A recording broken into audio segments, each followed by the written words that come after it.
Welcome to my YouTube channel, Tony Su Vega, your feng shui guru and paranormal expert. Mga kababalaghan na tunay na nangyari. True to life stories. Story number 31. Past Life Me, number 2. May mga dumating akong kliyente na gustong magpa-regress. Sinabihan ko sila na huwag kumain muna ng kahit anong karne at huwag munang mag-indulge sa kahit anong sexual activities. Kasi mahihirapan sila during the process ng regression. Inisa-isa ko sila na semi-hypnotize. Semi kasi alam pa rin nila kung anong nagaganap sa waking state nila. Inuna ko si Teddy. Pinahiga ko siya sa sahig. Ikaw ngayon ay mag-relax. Wala kang anumang nararamdaman. Wala kang pakiramdam. Ang buo mong katawan ay manhid. Huminga ka ng malalim. Malalim. Malalim na paghinga. Malalim na malalim na paghinga. Wala ka nang nararamdaman. Wala kang nararamdaman. Huminga ka ng napakalalim na parang wala ka ng katawan. Magaan. Magaan na magaan ang lahat sa iyo.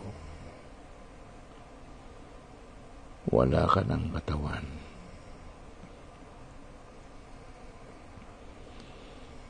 Ano ngayon ang nakikita mo? Liwanag. Puti. Nakakasilaw. Pasukin mo ang puting butas. Lakbayin mo ang lagusan ng panahon. Hindi ako makaalis. Sige. Gagawa tayo ng pakpak mo para makalipad ka. Makalipad tayo pareho. Gumawa ka ng pakpak sa iyong likod. Talantay na ginto. Ibayan mo ang mga pakpak. Ibayan mo ang mga pakpak mo. Lantay at matibay na pakpak na kulay ginto. Ngayon, ilipad natin pareho ang mga pakpak natin. Maglalakbay tayo sa panahon ni Adolf Hitler.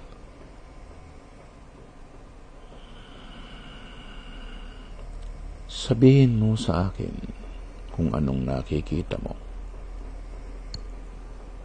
Malaking kampo. Kampo ng mga sundalo. Maraming uniformadong mga Germans. May mga taong mga humutubad. Nandoon ka. May hawak akong lighter. Pinabuhusan ng gasolina ang mga taong nakahubot-hubad. Kasama ka doon. Pagsenyas ni Hitler na iitsa na ang lighter, sabay bato ako ng lighter na hawak ko sa'yo. Sumiklab ang buong paligid. Naglalagablab ka, kasama ng libo na humutubad na nasusunog. Parang nilutong baboy na walang mantika. Nakakasulasok ang amoy. Nakakadiri. Nakakasuka. Naghihiyawan ng mga tao. Nagtatakbo kaming mga uniformado palayo sa galit na apoy. Nilamon kayo ng apoy. Unti-unting nangahulog ang inyong mga laman sa inyong mga buto. Mga kalansay na naghihiyawan dahil sa pagtupok ng apoy. Ayoko na. Ayoko na. Patawad. Patawad. Di ko alam kung anong nagawa ko.